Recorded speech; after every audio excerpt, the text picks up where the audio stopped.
नमस्कार। संतोष की रिपोर्ट में आप सबों का स्वागत है। और आज हम संतोष की रिपोर्ट में बात बिहार मुख्यमंत्री सम्राट के उस बयान के जा रहे हैं, जिस बयान के सहारे उन्होंने कहा है कि उद्योगपतियों को अगर बिहार में लाना है, व्यापारियों को बिहार में लाना है, तो पहले कानून का राज स्थापित करना होगा। और कानून का राज स्थापित हो, इसके लिए हमने अपनी पुलिस को खुली छूट दे दी है। जरा इनके गृह मंत्री बनने से लेकर मुख्यमंत्री बनने तक के कार्यकाल पर गौर करिए। इनकी पुलिस किसके खिलाफ कार्रवाई किया है, इनकी पुलिस किस पर गोली चलाई है, इनकी पुलिस किसका हाफ इनकाउंटर किया, और ऐसे अपराधियों का जिस पर पुलिस ने दबिश बनाई है, उससे आने वाले उद्योगपति और व्यापारियों को क्या खतरा है। बड़ा सवाल है।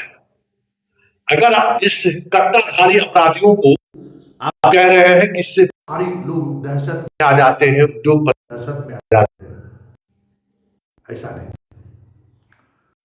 दहशत में या बिहार उद्योगपति हो या व्यापारी हो, आने से अगर कतरा रहा है, तो इसके लिए जिम्मेवार यहाँ का भ्रष्टाचार है, भ्रष्ट सिस्टम है।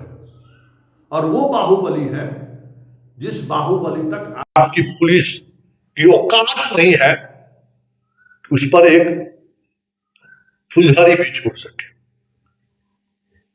बाकी बात तो बात की बात है। हर शहर में एक डॉन है और उस डॉन का अपना एक कार्यशैली है। आज जहां कहीं भी जाइए, जिस शहर में जाइए, सम्राट चौधरी जी पलट कर देख लीजिए, एक से एक डॉन स्थापित होकर जमीन पर शराब पर सिंडिकेट की तरह बनाकर काम कर रहा है। आम लोगों का जमीन हड़प रहा है। लॉ एंड ऑर्डर का प्रॉब्लम वहां है। लोग बिहार उस वजह से छोड़ रहे हैं। एक से एक कोई अपहरण होता है, मार दीजिएगा, रोड पे उसको मार दिया, उसने मारा, पुलिस ने भी मारा। सुल्तानगंज की घटना क्या है? दो बाहुबलियों के बीच जंग है पैसे। आज पूरे बिहार में जहां भी पैसा है वहां बाहुबली है, वहां भूमाफिया है, वहां सिंडिकेट काम कर रहा है। सिंडिकेट आपके पदाधिकारी, आपका पुलिस नेता सब शामिल है। इसलिए ये गोली मारने के बाद बेईमानी है साहब। जरा सुनिए आज सम्राट चौधरी ने क्या कहा है कि हमने पुलिस को खुली छूट किसको ठाई ठाई करने के लिए दिया। जरा सुन लिए इनके बारे में। साधन से दे पाते, हम पूरी अर्थव्यवस्था को खड़ा करना है। और क्योंकि अच्छा मैनेजमेंट नीतीश कुमार जी ने किया, सरदेव सुशील मोदी जी ने किया, विजेंद्र यादव जी ने किया, विजय चौधरी जी ने किया, सारी व्यवस्था बदली है। आज सुशासन है, कानून का राज है साथी। मैंने जरूर ये पुलिस को हाथ खोल दिया है।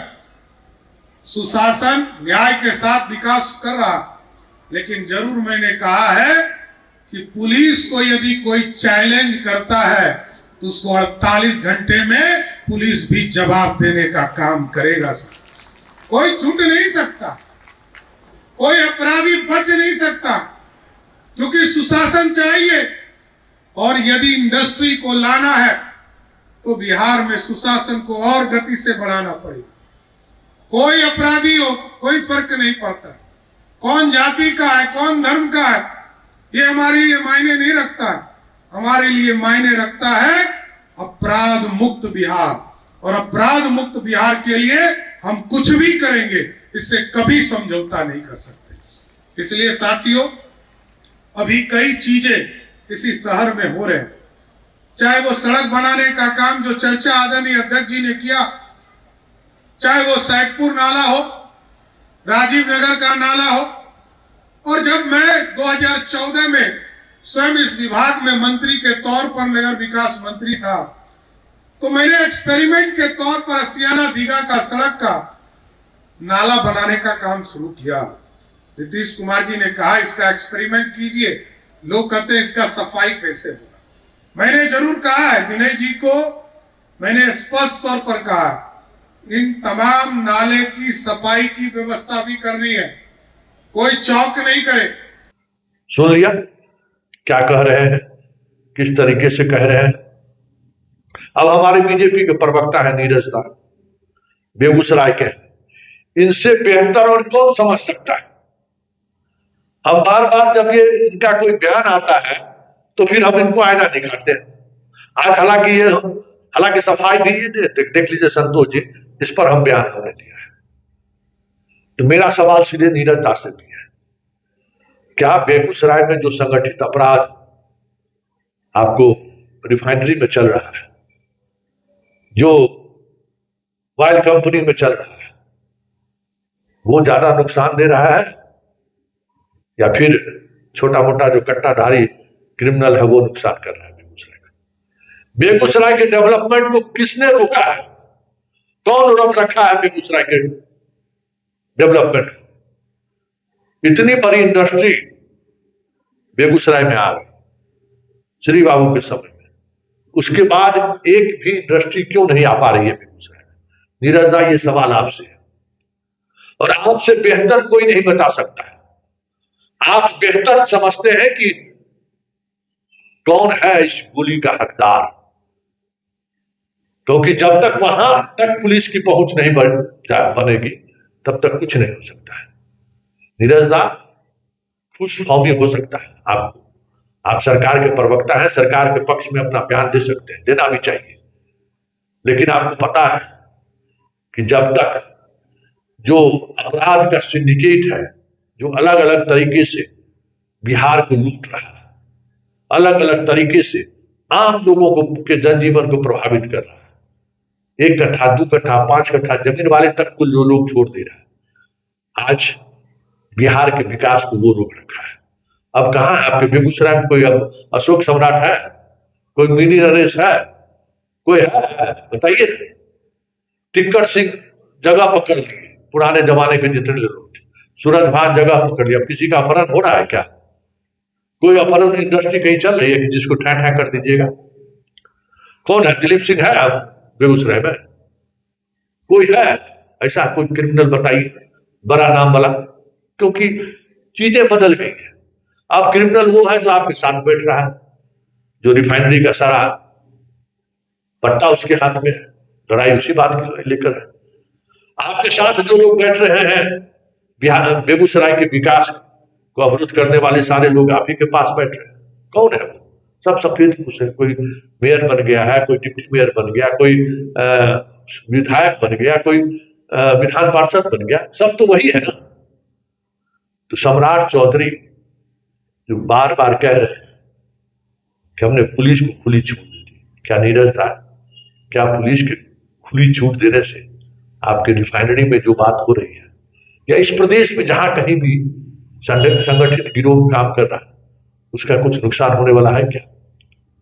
जरा सुनिए हमने नीरज दा कहा क्या और कितना उत्साहित होकर कह रहे हैं, जबकि खुद नीरज दा उस अपराध के सिंडिकेट से कभी कभी प्रभावित हो जाते हैं, ये हमको पता है। इसलिए सिर्फ कट्टा चलाने वाले पर खुली छूट देकर आयवास कर सकते हैं जैसे यूपी में हुआ, लेकिन अगर वाकई में बिहार बदलना चाहते हैं, बिहार से को अपराध मुक्त करना चाहते हैं, बिहार में सामान्य जनजीवन लाना चाहते हैं, तो भू माफिया को, शराब माफिया को, एक सिंडिकेट जो बड़े बड़े टेंडर में जो सिंडिकेट काम कर रहे हैं, जब तक सिंडिकेट वाले पर कार्रवाई नहीं कीजिएगा, सम्राट बाबू, ये बात सिर्फ और सिर्फ हवाई चुका है, सिर्फ हवाई है, इससे कोई सुधार होने वाला नहीं है। सुनिए क्या कह रहे हैं हमारे लीडर। माननीय मुख्यमंत्री सम्राट चौधरी जी का यह बयान कि उन्होंने पुलिस को खुली छूट दे दी है, पुलिस के हाथ खोल दिए हैं, कोई भी अपराधी 48 घंटे के अंदर पर कार्रवाई देखने को मिलेगी। निश्चित रूप से यह विकसित बिहार के लिए एक स्पष्ट संदेश है, बिहार के विकास के लिए और सुशासन स्थापित करने के लिए एक स्पष्ट संदेश है। लॉ एंड ऑर्डर जहाँ दुरुस्त रहेगा, कानून व्यवस्था जहाँ ठीक रहेगी, उद्योग वहीं लगेंगे। और ये जो महत्वाकांक्षा माननीय मुख्यमंत्री जी का है कि बिहार में कम से कम 5 लाख करोड़ का प्राइवेट इन्वेस्टमेंट आए, इसके लिए लॉ एंड ऑर्डर को दुरुस्त करना बहुत ही आवश्यक है। और इसी दिशा में माननीय मुख्यमंत्री जी ने बिहार को विकसित बनाने के लिए यह एक बयान दिया है।